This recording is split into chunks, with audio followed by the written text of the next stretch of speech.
জেনে বুঝে নিজে ডেথ ওয়ারেন্টে সাইন করা আর এই ঠান্ডা মাথার মাস্টার অ্যাসাসিনকে ধোঁকা দেওয়া দুটোই সমান বোকামি। কোম্পানির অহংকার বসরা ভেবেছিল মিথ্যা প্রমাণ সাজিয়ে এই কিলারকে দিয়ে তার নিজের মেন্টরকে খুন করিয়ে নেবে, আর সে কোনোদিন ট্যারই পাবে না। কিন্তু তারা স্বপ্ন কল্পনা করেনি যে যার পেশাই হলো দুনিয়ার সবচেয়ে নিখুঁত মার্ডার প্ল্যান করা, তার চোখে ধুলো দেওয়াটা আক্ষরে করতে অসম্ভব। আজ আমরা দেখব এই মেকানিকের কিছু ব্রেইন হ্যাক করা মার্ডার ট্রিক্স, যার মধ্যে আছে ডজন ডজন বডিগার্ডের চোখ ফাঁকি দিয়ে এক মাফিয়াকে তার নিজের সুইমিং পুলে ডুবিয়ে মারা, কিভাবে একটা সাধারণ খুনকে নিখুঁত অ্যাক্সিডেন্ট বানিয়ে দিতে হয় তার লাইভ ট্রেনিং, আর সবচেয়ে ভয়ঙ্কর ফাঁদটা সে পেতেছিল তার নিজেরই পার্টনারের জন্য। সেই ফাঁদটা কি ছিল? থাক, আর কিছুই বলবো না, বাকিটা মুভির ভেতরেই দেখবে। আর হ্যাঁ, এই ডেডলি মুভির কিন্তু দুটো পার্ট রয়েছে। এর নেক্সট পার্ট আমি আগেই চ্যানেলে আপলোড করে দিয়েছি, তাই এই ভিডিওটা শেষ করে পার্ট 2 দেখে নিতে পারো। তো চলো আর দেরি না করে শুরু করি জেসন স্ট্যাথামের মাস্টারপিস মুভির এক্সপ্লেনেশন, দ্য মেকানিক। মুভির শুরুতেই আমরা কলম্বিয়ার একটি দারুণ দৃশ্য দেখতে পাই, যেখানে একটি বিশাল প্রাইভেট প্লেন থেকে একজন ভিআইপি ব্যক্তি নেমে আসে। তোমরা জানলে অবাক হবে, এই লোকটা ছিল কলম্বিয়ার একজন বিশাল মাপের মাফিয়া বা গ্যাংস্টার, আর তার সিকিউরিটি সিস্টেম ছিল একদম হাই অ্যালার্ট আর পাওয়ারফুল। তার রাস্তায় কোনো বাধা পড়লেই তার সিকিউরিটি টিম চোখের পলকে সেটাকে ক্লিয়ার করে দেয়। এক কথায় বলতে গেলে ওই গ্যাংস্টারের গায়ে একটা আছরও লাগতে দেয় না তারা। তো লোকটি তার বডিগার্ডে ঘেরা কনভয় নিয়ে সোজা নিজের আলিশান বাংলোতে এসে ঢোকে। কিছুক্ষণ পর রিল্যাক্স করার জন্য সে সুইমিং পুলে সুইমিং করতে নামে, আর তার চারদিকে বডিগার্ডরা তাকে কড়া পাহারায় রেখেছিল। সুইমিং করতে করতে সে হঠাৎ খেয়াল করে তার একটি দামি ঘড়ি পানির নিচে পড়ে রয়েছে। সে যখন ঘড়িটি তোলার জন্য পানির নিচে হাত বাড়ায়, ঠিক তখনই পানির গভীর থেকে একটা রহস্যময় হাত এসে তার গলা সজোরে চেপে ধরে। লোকটা বাঁচার জন্য ছটফট করতে শুরু করে দেয়। এদিকে পানির নিচে যে একটা সাইলেন্ট কিলিং চলছে তা উপর থেকে বডিগার্ডরা বিন্দুমাত্র বুঝতে পারছিল না। কিছুক্ষণের মধ্যে লোকটার শরীর একদম নিস্তেজ হয়ে যায়, মৃত্যুকে আলিঙ্গন করে সে, আর তার ডেড বডি পানির উপর ভেসে ওঠে।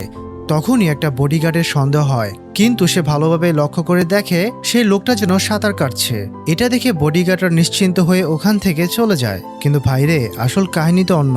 নিচ থেকে সে সাইকো খুনিটা মৃত লোকটার হাত ধরে এমনভাবে নাড়াচ্ছিল যেন মনে হচ্ছিল লোকটা নিজেই সাঁতার কাটছে। ফলে ওপর থেকে বডিগার্ডরা কিছুই বুঝতে পারেনি। এবার সে খুনি, যার নাম ছিল বিশপ, সে পানি থেকে উঠে আসে। এরই মধ্যে সে গ্যাংস্টারের বাড়ির কাজে লোকেরা বুঝে যায় যে তাদের বস পানির মধ্যে ডুবে মারা গেছে। কিন্তু তার বডি দেখে বোঝার কোনো উপায় ছিল না যে তাকে খুন করা হয়েছে, কারণ তার শরীরে কোনো চোট বা আঘাতের দাগই ছিল না। তারা সবাই হাওমাও করে কানাকাটি শুরু করে দেয়। আর এই সুযোগে বিশপ অত্যন্ত চালাকির সাথে বাড়ির কাজের লোকে ড্রেস পরে একদম ক্যাজুয়ালি বের হয়ে যায়। এবার সে ওখান থেকে সোজা একটা ব্রিজে চলে যায়, আর সেই ব্রিজের নিচে তার পালানোর জন্য আগে থেকে একটা বোট অপেক্ষা করছিল। সে ব্রিজ থেকে সোজা বোটে চাপ দেয় এবং নিজের সেফ হাউসে চলে যায়। পরদিন সকালে বিশপ যখন আয়েশ করে ব্রেকফাস্ট করছিল, তখন সে নিউজে দেখতে পায় যে গতকাল সে যাকে খুন করেছিল তার মৃত্যুকে সবাই স্বাভাবিক মৃত্যু বা অ্যাক্সিডেন্ট হিসেবে ধরে নিয়েছে, অর্থাৎ তার মিশন 100% সাকসেসফুল। এবার বিশপ তার বোট নিয়ে একটা সিক্রেট জায়গা আসে। এখানে যে লোকটি ছিল সে বিশপকে তার কাজে হেল্প করত। বিশপ তাকে তার পাওনা টাকা দেয়, আর সেখান থেকে সোজা একটা ক্যাফেতে যায়। সেখানে তার সাথে দেখা হয় হ্যারি ম্যাকনার সাথে। এই হ্যারি কিন্তু সেই ব্যক্তি যে বিশপকে এই প্রফেশনের সমস্ত রকম কাজ বা ট্রিক্স শিখিয়েছিল, এক কথায় তার গুরু। আর তাকেই হ্যারি সবসময় নতুন নতুন অ্যাসাসিনেশনের কন্ট্যাক্টগুলো দিত। এদের দুজনের মধ্যে সম্পর্কটি ছিল একদম গুরু আর শিষ্যের মতো, খুব ভালো বন্ধুত্ব ছিল তাদের। বিশপ যে খুনটা সবেমাত্র কমপ্লিট করেছিল, তার পেমেন্ট হিসেবে হ্যারি তাকে টাকা দেয়। এরপর তারা দুজনে ওখান থেকে বেরিয়ে যায়। কয়েকদিন পর বিশপ একটা নতুন কাজের কন্ট্রাক্ট পায়। আসলে বিশপের কাছে যখনই নতুন কাজ আসে, তখন ইন্টারনেটে ডার্ক ওয়েবে মেকানিক লিখে কেউ একজন অ্যাড দেয়। এখানে মেকানিক কথার কোড অর্থ হলো সুপার কিলার, আর সেই অ্যাড থেকে কাকে খুন করতে হবে এই বিষয়ে সব ইনফরমেশন বিশপের কাছে চলে আসতো।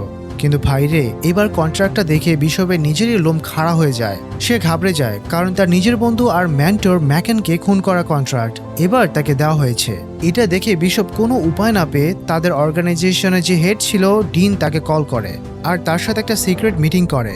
মিটিংয়ে ডিন বিশপকে জানায়, কয়েক মাস আগে আমাদের অর্গানাইজেশনে একটা মিশন প্ল্যান করেছিল, যেখানে 5 জন মেকানিক আমরা সেট করেছিলাম। আর এই মিশনের বিষয়টা আমি আর হ্যারি ছাড়া আর কেউই জানতো না। কিন্তু অবাক করার বিষয় হলো সেই মিশনের খবর লিক হয়ে যায়, আর আমাদের ওই 5 জন মেকানিক অ্যাম্বুশে পড়ে মারা যায়। এই ঘটনার কয়েকদিন পরেই হ্যারির বেনামি অ্যাকাউন্টে 80 কোটি টাকা ডিপোজিট হয়। ফলে আমি একদম নিশ্চিত হয়ে যাই যে হ্যারি টাকার লোভে ওই 5 জন মেকানিকের কথা ফাঁস করে দিয়েছিল। আর তুমি তো জানোই বিশপ, আমাদের এই আন্ডারওয়ার্ল্ডের কাজে বিশ্বাসঘাতকতার একটাই সাজা, তা হলো মৃত্যু। তাই হ্যারিকে তোমার মারতেই হবে, আর এই কাজটা তুমি ছাড়া অন্য কেউ এত নিখুঁতভাবে করতেই পারবে না। বিশপের এসব শুনে ভেতরটা মুচড়ে পড়ে। সে বুঝতে পারে না ঠিক কি করবে। এদিকে প্রফেশন আর অন্যদিকে নিজের গুরু। সেদিন রাতে হ্যারি যখন তার অফিসে বসেছিল, তখন বিশপ তাকে ফোন করে আর বলে, হ্যারি তুমি এখনই তোমার অফিস থেকে বেরিয়ে পড়ো, কারণ ডিন তোমাকে মারার জন্য হিটম্যান পাঠিয়েছে। তুমি জাস্ট আমার কথা মতো কাজ করো। হ্যারি বিশপের কথা মতো তার কম্পিউটারের সব তারগুলো কেটে দেয়, যাতে তাকে সিসিটিভি ক্যামেরা কেউ ট্র্যাক করতে না পারে। হ্যারি পঙ্গু ছিল, তাই সে তাড়াতাড়ি করে হুইল চেয়ার করে বাইরে বেরিয়ে আসে। এবার বিশপের ইনস্ট্রাকশন অনুযায়ী হ্যারি একটা কাছে নিয়ে সুইচ বোর্ডের মধ্যে ঢুকিয়ে দেয়। সাথে সাথেই শর্ট সার্কিট হয়ে ওই ফ্লোরের কারেন্ট চলে যায় এবং মেইন লিফট বন্ধ হয়ে যায়। তখন বিশপ হ্যারিকে সার্ভিস লিফটে যেতে বলে, কারণ লোডশেডিং হলেও সার্ভিস লিফটে ইমার্জেন্সি কারেন্ট থাকে। এবার হ্যারি লিফটে করে সোজা পার্কিং লটে চলে আসে, কিন্তু এখানে এসে সে চমকে যায়। সে দেখে পার্কিংয়ে আগে থেকে বিশপ তার জন্য দাঁড়িয়ে আছে। হ্যারি লক্ষ্য করে তার গাড়ির দরজা খোলা আর তার গাড়ির কাছে কেউ গুলি করেছে। মুহূর্তের মধ্যে হ্যারি বুঝে যায় এতক্ষণ ধরে যা হলো এটা সবই ছিল বিশপের মাস্টারমাইন্ড চাল। বিশপ এমন নিখুঁতভাবে তাকে বোকা বানিয়েছে যে হ্যারি তার নিজের সিকিউরিটি সিস্টেমকে নিজের হাতে বেচতে দিয়ে সোজা পার্কিংয়ে চলে এসেছে। আর সে যে এখন একা পার্কিংয়ে আছে সেটা তার কোনো বডিগার্ডই জানে না। হ্যারি তখন একটা অদ্ভুত হাসি এসে বলে, তাহলে তুমি আমাকে মেরে ফেলবে? বিশপ মাথা নেড়ে বলে, হ্যাঁ। আসলে বিশপ হ্যারির মৃত্যুটা এমনভাবে প্লট করবে বলে ঠিক করেছে যে দেখে মনে হবে হ্যারি যখন রাস্তার পাশে গাড়ি নিয়ে ওয়েট করছিল, তখন কোনো র্যান্ডম ছিনতাইকারী তার গাড়ি চুরি করতে এসেছিল। আর সেই সময় বাধা দেওয়ায় সেই গাড়ি চোর হ্যারিকে গুলি করে আর গাড়ি নিয়ে পালিয়ে যায়। হ্যারি বিশপের এই পুরো চালটা ধরে নেয়। কিন্তু ঠিক তখনই হ্যারি তার জ্যাকেট থেকে তার সব থেকে লাকি বন্দুকটা বের করে। এই বন্দুকটা সে কোনোদিন কাউকে দেয়নি, এমনকি সে নিজেও কোনোদিন এটা দিয়ে ফায়ারও করেনি। এবার সে নিজের গাড়িতে পরপর 3টে গুলি করে। এবার গাড়িটা দেখলে সবাই ভাববে যে কেউ আমাকে অসহায়ভাবে মেরে ফেলেনি। আমি চুপ করে ছিলাম না, আমিও তাদের সাথে ফাইট করেছি। হ্যারি এবার নিজের বন্দুকটা বিশপের দিকে বাড়িয়ে দিয়ে বলে, আমাকে মারতে হলে এটা দিয়ে গুলি করো। বিশপ ইমোশনাল হয়ে যায়, তুমি তো চাইলে আমাকে মেরে ফেলতে পারতে। তখন হ্যারি হেসে বলে, আজ তোমাকে মেরে ফেললে কাল ওরা অন্য কাউকে পাঠাবে আমাকে মারার জন্য। তার থেকে তোমার মতো একজন যোগ্য বন্ধুর হাতে মরা আমার জন্য অনেক সম্মানের। এরপর বিশপ আর কোনো কথা না বলে সোজা হ্যারির বুকে পয়েন্ট ব্ল্যাক রেঞ্জ থেকে গুলি করে, আর হ্যারি সেখানেই মারা যায়। বাকি যে সমস্ত খুনগুলো বিশপ করত সেগুলোতে কোনোদিন তার বিন্দুমাত্র খারাপ লাগতো না, কিন্তু হ্যারির খুনটা তার মনে খুব গভীর কষ্ট দেয়। কিন্তু ভাইরে, এটা ছিল তার প্রফেশন, নির্মম এবং চূড়ান্ত নৃশংস। এর পরের দিন দেখা যায় হ্যারিকে সমাধি দেওয়া হচ্ছে, আর তার ছেলে স্টিভ সেখানে এক কোণায় দাঁড়িয়ে আছে। সেখানে বিশপের সাথে স্টিভের দেখা হয়। বিশপ স্টিভকে অনেক আগে থেকে চিনত। বাবার মৃত্যুতে স্টিভের মন খুব খারাপ ছিল, তাই বিশপ তাকে নিজের গাড়িতে করে বাড়িতে ছেড়ে দেয়। স্টিভ তার বাবার সাথে থাকতো না ঠিকই, কিন্তু সে তার বাবাকে ভীষণ ভালোবাসতো। এদিকে বিশপ যে নিজের হাতে হ্যারিকে মেরেছে সেটা স্টিভ খুনাক্ষরও জানতো না। স্টিভ তার বাড়িতে এসে একটা লোডেড বন্দুক তুলে নেয় আর রাগে ফুঁসতে ফুঁসতে বলে, যে আমার বাবাকে মেরেছে আমি তাকে খুঁজে বের করে তার প্রতিশোধ নেবই। একজন পঙ্গু বৃদ্ধ ব্যক্তিকে যে মেরেছে সে কতটা হৃদয়হীন হতে পারে। আমার ইচ্ছে করছে এই শহরে সব গাড়ি চোরকে খুঁজে খুঁজে মেরে ফেলতে। স্টিভের এই হতাশার কষ্টের কথা শুনে বিশপের মন খুব খারাপ হয়ে যায়। সে কোনো উত্তর না দিয়ে সেখান থেকে চলে যায়। সেদিন রাতে স্টিভ প্রচুর ড্রিঙ্ক করে নিজের বাড়িতে বন্দুক চালায় আর পাগলের মতো ভাঙচুর করে। এরপর সে একটা গাড়ি নিয়ে ফাঁকা রাস্তায় গিয়ে দাঁড়িয়ে পড়ে, আর কিছুক্ষণের মধ্যে একটা লোক এসে তার কপালে বন্দুক ঠেকায় তার গাড়িটা চুরি করার জন্য। স্টিভ যেন ঠিক এরকমই একটা চোরের জন্য অপেক্ষা করছিল, কারণ পুলিশ তাকে বলেছিল এরকমই কোনো একটা চোর তার বাবাকে মেরে ফেলেছে। তাই সে চোরটাকে নিজের কথার জালে ফাঁসিয়ে চোখের পলকে তার বন্দুকটা কেড়ে নেয় আর তাকে বেধড়ক মারতে শুরু করে। এবার সে চোরটাকে গুলি করে মেরেই ফেলতো। তবে ঠিক তখনই বিশপ সেখানে এন্ট্রি নেয় আর তাকে আটকায়। বিশপ জানতো স্টিভ রাগের মাথায় এমনই কিছু একটা করতে পারে। বিশপ স্টিভকে বলে, তুমি অযথা এরকম র্যান্ডম কাউকে ধরে মারতে পারো না। এই রাগ আর ইমোশনের কারণে একদিন তুমি নিজেও মরবে। এরপর বিশপ স্টিভকে নিয়ে সেখান থেকে চলে যায়। পরদিন স্টিভ সোজা বিশপের কাছে এসে বলে, তুমি আমার বাবার কাছে ঋণী, কারণ আমার বাবা তোমাকে যা যা শিখিয়েছেন তা আমাকে শেখানোর দরকার ছিল তার। কিন্তু আমার বাবা যা জানতো সে সমস্ত সিক্রেট স্কিল তোমাকে শিখিয়ে গেছে। আমার জন্য সে কিছুই রেখে যায়নি। আজকে তুমি যা হতে পেরেছো তা সব কিছু আমার বাবার জন্য হতে পেরেছো। তাই তোমাকে ঋণ চোকাতেই হবে, আমাকে কাজ শেখাও। বিশপ তার কথায় কোনো উত্তর না দিয়ে সেখান থেকে চলে যায়। কিন্তু পরের দিন বিশপ নিজেই স্টিভকে ফোন করে আর বলে, আমি যা জানি তোমাকে সবকিছু শেখাবো, তুমি কাল সকাল 7টার সময় আমার সাথে দেখা করবে। পরদিন সকালে স্টিভ বিশপের সাথে দেখা করতে যায়, আর বিশপ তাকে প্রথমে একটা পেট শপে নিয়ে যায় এবং তাকে একটা কুকুরের বাচ্চা কিনতে বলে। স্টিভ একটু অবাক হলেও তার কথা মতো একটা কুকুরের বাচ্চা কিনে নিয়ে বাড়িতে আসে। পরে বিশপ স্টিভকে বলে, তুমি এই কুকুরটিকে নিয়ে আগামী 21 দিন আমার বলে দেওয়া একটি ক্যাফেতে রোজ যাবে, আর এই কুকুরটাকে খেয়াল রাখবে, একে পোষ মানাবে, এটাই তোমার প্রথম কাজ। আর এখান থেকেই স্টিভের আসল অ্যাসাসিন ট্রেনিং শুরু হয়ে যায়। বিশপ রোজ তাকে নতুন নতুন টেকনিক শেখাতো। বিশপ তাকে বলে, যখনই আমি কোনো মার্ডার করি তখন তাকে ডিরেক্টলি গুলি করে মেরে ফেলি না, আমরা প্রফেশনাল খুনি, তাই আমাদের এমনভাবে কাজ করতে হয় যাতে পুলিশ বা ফরেন্সিকের কারো সন্দেহ না হয় যে এটা খুন করা হয়েছে। তোমাকেও ঠিক সেইভাবে কাজ করতে হবে। যদি তুমি এই প্রফেশনে টিকতে চাও তাহলে তোমাকে এই বেসিক জিনিসটা ভালো করে বুঝতে হবে যে একটা মানুষকে কতভাবে মারা যায়। তার জন্য তোমাকে মানুষের শরীরে বিভিন্ন অঙ্গ প্রত্যঙ্গ এবং মেডিকেলের ব্যাপারে নলেজ রাখতে হবে। বিশপ স্টিভকে একটা মোটা বই দেয়, যেটা ছিল ইন্স্যুরেন্স কোম্পানির ডাটা বুক। এই বইটিতে মানুষের সব রকম স্বাভাবিক মৃত্যুর ব্যাপারে ডিটেলস লেখা ছিল। এভাবেই বিশপ তাকে হাতে কলমে ট্রেনিং দিতে থাকে। এরই মধ্যে একদিন বিশপ প্র্যাকটিক্যালের জন্য স্টিভকে নিয়ে একটা লোকের কাছে যায়। এই লোকটি বিশপকে আন্ডারওয়ার্ল্ড থেকে বন্দুক সাপ্লাই করত।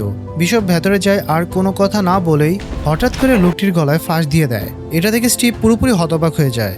দেখতে দেখতে ছটফট করতে করতে সেই লোকটি মারা যায়। বিশপ এবার মাথা ঠান্ডা রেখে বাড়ির টিভি চালিয়ে দেয় আর দরজায় একটা দড়ি বেঁধে লোকটাকে সেখানেই ঝুলিয়ে দেয়, যাতে দেখে মনে হয় লোকটি পা ফসকে গলায় ফাঁস লেগে সুইসাইড করেছে।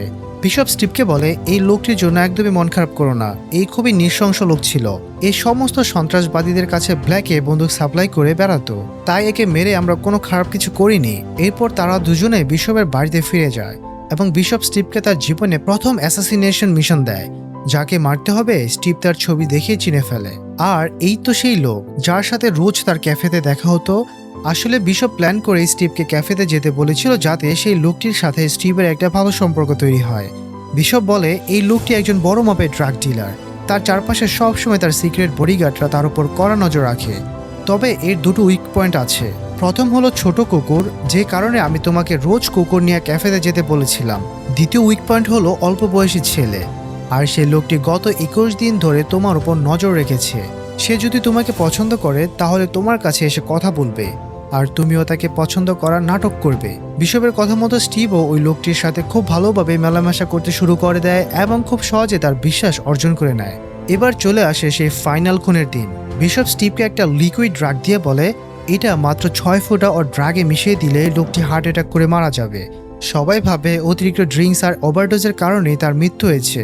আর তুমি কিন্তু ভুলেও লোকটির সাথে কোনো রকম ফিজিক্যাল মারপিটে জড়াবে না, আর তার বাড়িতে একদমই যাবে না, নইলে কিন্তু তোমাকে সেখান থেকে জ্যান্ত বাঁচানো যাবে না। এবার প্ল্যান মতো স্টিভ সেই লোকটির সাথে বারে যায়, কিন্তু ভাইরে, সেই ড্রাগস লোকটি ড্রিঙ্কসের মধ্যে মেশায় না। স্টিভের মাথায় তখন প্রতিশোধের আগুন। সে চাইছিল বিশপের মতো ওই লোকটিকে নিজের হাতে মারতে, তাই বিশপের কড়া বারণ সত্ত্বেও সেই লোকটির সাথে তার বাড়িতে যায়। তখন ওই লোকটি স্টিভের সাথে ক্লোজ হওয়ার চেষ্টা করছিল, কিন্তু তখনই সে লোকটির উপর হামলা করে দেয়। এদিকে সেই লোকটি ছিল দানবের মতো শক্তিশালী। তার হাইট ছিল 6 ফুট 7 ইঞ্চি, আর তার সামনে স্টিভকে তো একদম বাচ্চা লাগছিল। সে স্টিভকে তুলে সহজে ছুঁড়ে মাটিতে ফেলে দেয়।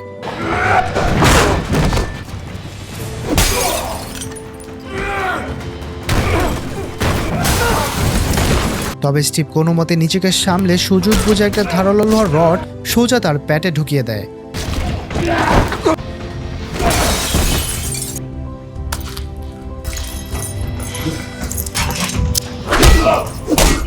রক্তারক্তি কাণ্ড, আর সেই লোকটি ছটফট করতে করতে মারা যায়। স্টিভ কোনো মতে কাজ সেরে যখন বিশপের কাছে আসে তখন বিশপ দেখে বুঝে যায় স্টিভ লোকটির বাড়িতে ফাইট করেছে। বিশপ রেগে গিয়ে বলে, তোমাকে বলেছিলাম এসব ফিজিক্যাল অ্যাটাক থেকে এখন দূরে থাকতে। একটা মার্ডারকে যতটা সিম্পল রাখবে ততটাই ভালো। তুমি এসব করে পুরো প্ল্যানটাই নষ্ট করে দিয়েছো। এরপর কিছুদিন যেতেই তারা দ্বিতীয় মিশনের জন্য রেডি হতে থাকে। দিন অর্থাৎ তাদের অর্গানাইজেশনের যে হেড ছিল সেই বিশপকে একটা অন্য মিশনের জন্য ফোন করে আর ওয়ার্নিং দিয়ে বলে, তুমি এর আগের মিশনটা অন্য লোককে দিয়ে করিয়েছো, এটা আমাদের বিজনেসের জন্য খুবই খারাপ, তাই চেষ্টা করবে এর পরের মিশনটা যাতে কোনো ভুল না হয়। আর দ্বিতীয় মিশন ছিল একজন বড়সড় ধার্মিক গুরুকে মার্ডার করা। বিশপ আর স্টিভ দুজনে মিলে সে ধার্মিক গুরুর সম্পূর্ণ ডিটেলস খুঁজে বের করে। এই লোকটি নিজে একটা ফ্যাক ধর্ম প্রচার করেছিল, আর সে নিজেকে ঈশ্বরের দূত বলে পরিচয় দেয়। তবে লোকটি আসলে একটা 1 নম্বর ভণ্ড ছিল, সে এখনো পর্যন্ত মানুষের ব্রেন ওয়াশ করে কোটি কোটি টাকা কামিয়েছে এই ধর্ম প্রচার করে। কয়েক মাস আগে সে একটা ইয়ং মেয়েকে তার ফ্ল্যাটে নিয়ে আসে ধর্মের কথা শোনানোর নাম করে, কিন্তু তার কয়েকদিন পরে ওই মেয়েটি ডেড বডি সমুদ্রের ধারে পাওয়া যায়। আর পোস্টমর্টেমে জানা যায় যে মেয়েটিকে ধর্ষণ করা হয়েছিল। মেয়েটির বাড়ির লোকজন এই ভণ্ড ধর্মগুরুকে মারার জন্য আন্ডারওয়ার্ল্ডকে মোটা অঙ্কের টাকা দিচ্ছে। বিশপ আর স্টিভ এবার সে লোকটিকে মারার জন্য প্রস্তুতি নিতে থাকে। লোকটির চারদিকে সবসময় হ্যাভি আর্মড বডিগার্ড থাকতো, আর এই লোকটিকে এমনভাবে মারতে হবে যাতে কেউ কোনো রকম সন্দেহ না করে। এবার তারা ওই ধর্মগুরুর ফ্ল্যাটে সিক্রেটলি ক্যামেরা লাগিয়ে দেয় আর তার উপর কড়া নজর রাখে। তারা ঠিক করে ধর্মগুরুকে অ্যাড্রেনালিনের হাই ডোজ দেবে, কিন্তু এতে একটা রিস্ক আছে, কারণ চারজনের মধ্যে মাত্র একজন লোক এতে মারা যায়। তখন বিশপ তার মাস্টার প্ল্যান বুঝিয়ে বলে যখন লোকটি অসুস্থ হয়ে পড়বে তখন তার পার্সোনাল ডক্টর তাকে এপিনেফ্রিন দেবে। আর এই এপিনেফ্রিন যখন অ্যাড্রিনালিনের সাথে মিশে যায় তখন এটা চরম বিষাক্ত হয়ে যায়। অর্থাৎ সে যদি আমাদের দেওয়া অ্যাড্রিনালিনে না মরে তাহলে সে নিজের ডক্টরের দেওয়া এপিনেফ্রিনে ঠিক মারা যাবে। এরপর প্ল্যানিং মতো সে ভণ্ডগুরুকে মারার জন্য তারা সেখানে পৌঁছে যায়, কিন্তু সেখানে গিয়ে তারা দেখতে পায় যে সে লোকটি অনেক বড় নেশাখোর, আর তার ডাক্তার তাকে আগে থেকে নেশার একটা ইনজেকশন দিয়ে রেখেছে, যার কারণে বিশপরা যে অ্যাড্রিনালিনের ইনজেকশন দেওয়ার কথা ভেবেছিল সেটা তার শরীরে কোনো কাজই করবে না। এরপর তারা on the spot planning change করে দেয়। সে ডাক্তার যে ওই লোকটিকে ড্রাগস দিচ্ছিল সে একটা ফোন কল রিসিভ করতে সে রুম থেকে বাইরে চলে যায়, আর ঠিক সেই সুযোগ বুঝে বিশপ আর স্টিভ দুজনে রুমে ঢুকে পড়ে আর সে লোকটির মুখের মধ্যে একটা কেবলের পাইপ ঢুকিয়ে দেয় এবং নির্মমভাবে তাকে শ্বাসরোধ করে মেরে ফেলে। কিন্তু বাইরে থেকে দেখে মনে হয় যে তার নেশার ওভারডোজের কারণে তার হার্ট ফেল করে মৃত্যু হয়েছে। এরপর তারা দুজনে ওই রুমের ভেতর একটা বড় আয়নার পেছনে লুকিয়ে পড়ে। রুমে তার বডিগার্ড ঢুকে দেখতে পায় সেই লোকটি মারা গেছে। তারা স্বাভাবিকভাবেই ভাবে ড্রাগসের ওভারডোজের কারণে তার মৃত্যু হয়েছে। সবকিছু একদমই ঠিকঠাকই ছিল, কিন্তু হঠাৎ করে স্টিভের হাত থেকে একটা মেটালের স্ক্রু নিচে পড়ে যায়। হঠাৎ করে আওয়াজ হতেই সবাই বুঝতে পারে যে এই রুমে তারা ছাড়াও আরও কেউ লুকিয়ে আছে। বডিগার্ডরা তখনই তাদের দুজনের অবস্থান লক্ষ্য করে ওপেন ফায়ার করে দেয়, আর দুই পক্ষের মধ্যে শুরু হয়ে যায় তুমুল গোলাগুলি। বিশপ তার স্কিল কাজে লাগিয়ে একে একে ওখানে থাকা সব বডিগার্ডদের হেডশট দিতে থাকে। এদিকে স্টিভও কাভার ফায়ার করতে থাকে। তারা দুজনেই তখন বিল্ডিংয়ের ছাদের ওপরে ছিল। এবার তারা দুজনে কোমরে কেবল জড়িয়ে নেয় আর কোনো উপায় না দেখে সোজা ছাদ থেকে নিচে ঝাঁপ দেয়। কিছুক্ষণের মধ্যে তারা দোল খেয়ে নিচে থাকা একটা ফ্ল্যাটের জানালা ভেঙে ভেতর ঢুকে পড়ে। এবার তারা দুজনে দুই দিকে গিয়ে খুব সন্তর্পণে ওই বিল্ডিং থেকে পালিয়ে যায়। মিশন সাকসেসফুলি শেষ করে বিশপ এয়ারপোর্টে যায়। সে যখন ফ্লাইটের জন্য ওয়েট করছিল তখন তার নজর যায় একটি লোকের ওপরে। সাথে সাথে তার ব্রেনে ফ্ল্যাশব্যাক হতে থাকে ডিনের দেখানো সে আগের মিশনের কথা। ভাইরে, এবার গল্পের সবচেয়ে বড় টুইস্ট। আসলে এই লোকটি সে সাউথ আফ্রিকার মিশনের 5 জনের মধ্যে একজন ছিল, যে নাকি মারা গিয়েছিল বলে ডিন দাবি করেছিল। আর এই 5 জন লোকের মৃত্যুর জন্যই কিন্তু দায়ী করা হয়েছিল হ্যারিকে, যাকে বিশপ ডিনের কথায় বিশ্বাস করে মেরে ফেলেছে। কিন্তু এই লোকটি দিব্যি বেঁচে আছে দেখে বিশপ পুরো হতবাক হয়ে যায়। বিশপ এবার সোজাসুজি ওই লোকটির কাছে যায় আর কপাল চেপে ধরে বলে, তুমি তো মারা গিয়েছিলে, তাহলে তুমি কিভাবে বেঁচে আছো? এবার সেই লোকটি ভয়ে কাঁপতে কাঁপতে বলে, ডিনের কথা মতো সাউথ আফ্রিকার মিশনের বাকি 4 জনকে আমিই মেরে ফেলেছিলাম। আমি নিজের মৃত্যুর একটা মিথ্যা কাহিনী বানিয়েছিলাম। এই সব কিছু আমাকে ডিন করতে বলেছিল, আর সে আমাকে এই বিশ্বাসঘাতকতার জন্য অনেক টাকাও দিয়েছিল। বিশপের পায়ের তলা থেকে মাটি যেন সরে যায়। সে বুঝতে পারে ডিন এসব করেছিল শুধুমাত্র হ্যারিকে ফাঁসানোর জন্য, যাতে হ্যারিকে সরিয়ে তার সমস্ত অর্গানাইজেশন সে নিজের নামে করে নিতে পারে। আর ডিনের মাস্টার প্ল্যান মতোই বিশপ নিজের হাতে নিজের গুরু হ্যারিকে মেরে ফেলেছে, আর তার প্ল্যানিং একদম সাকসেসফুল হয়েছে। বিশপ বুঝতে পারে তাকে মিথ্যা কথা বলে তার বন্ধু হ্যারিকে তার হাতে বলি দেওয়া হয়েছে। রাগে বিশপের চোখ ফেটে আগুন বেরোতে থাকে। সে এবার এই লোকটির উপর হামলা করে দেয়।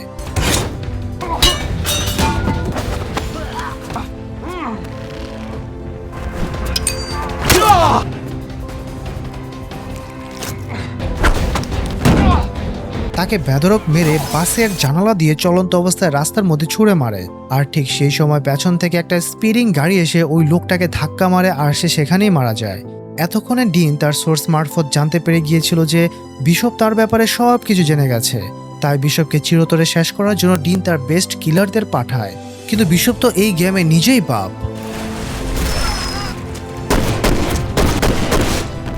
তার পাঠানো সব স্পেশাল ফোর্স লোকদেরকে সে একাই মেরে ফেলে। সে এবার স্টিভের সাথে দেখা করার জন্য বেরিয়ে পড়ে। স্টিভ তখন বিশপের বাড়িতেই ছিল। বিশপ স্টিভকে কল করে আর ব্যাকগ্রাউন্ডের আওয়াজ শুনে সে বুঝে যায় যে সেখানেও ডিনের লোকেরা পৌঁছে গেছে। বিশপ এবার স্টিভকে বলে, স্টিভ শোনো, তুমি যে সোফাতে বসে আছো সেই সোফার বাঁ দিকে নিচে একটা লোডেড বন্দুক আছে। স্টিভ তার কথা শুনে চোখের পলকে সেই বন্দুকটা বের করে নেয় আর সবাইকে একা হাতে গুলি করে মেরে ফেলে।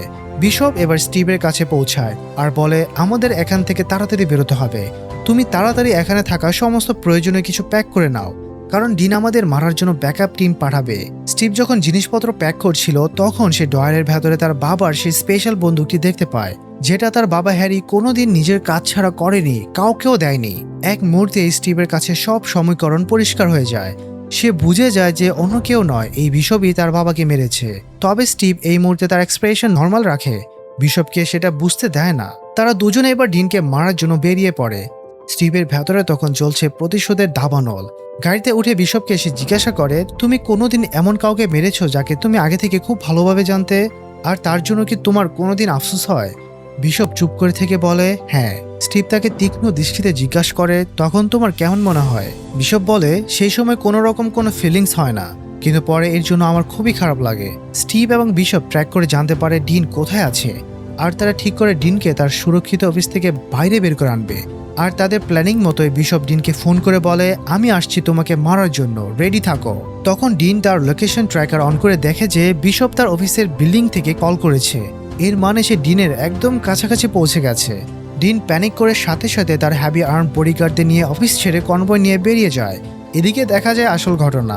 বিশপ ওই বিল্ডিংয়ের নিচে একটা বক্সে বসে মেইন টেলিফোন লাইন হ্যাক করে ডিনের সাথে কথা বলছিল, যাতে ডিন ভেবে নেয় যে সে ওই বিল্ডিংয়ে আছে। আর ডিন বিশপের ভয়ে বিল্ডিং ছেড়ে বাইরে বেরিয়ে আসবে। বিশপদের নিখুঁত প্ল্যানিং এর মতো ডিন বাইরে বেরিয়ে যায়। এদিকে বিশপ এবং স্টিভ রাস্তায় তার জন্য অপেক্ষা করছিল। স্টিভ একটা আস্ত বাস হাইজ্যাক করে নেয়, আর বিশপ একটা হ্যাভি গাড়ি নিয়ে অপেক্ষা করতে থাকে। যখনই ডিনের কনভয়ের গাড়ি সামনে আসে, বিশপ ফুল স্পিডে সোজা তার গাড়ি নিয়ে ডিনের গাড়িতে সজোরে ধাক্কা মারে। উল্টো দিক থেকে স্টিভ বাস নিয়ে এসে সোজা ডিনের গাড়িতে ক্র্যাশ করে, একদম স্যান্ডউইচ করে দেয় গাড়িটিকে।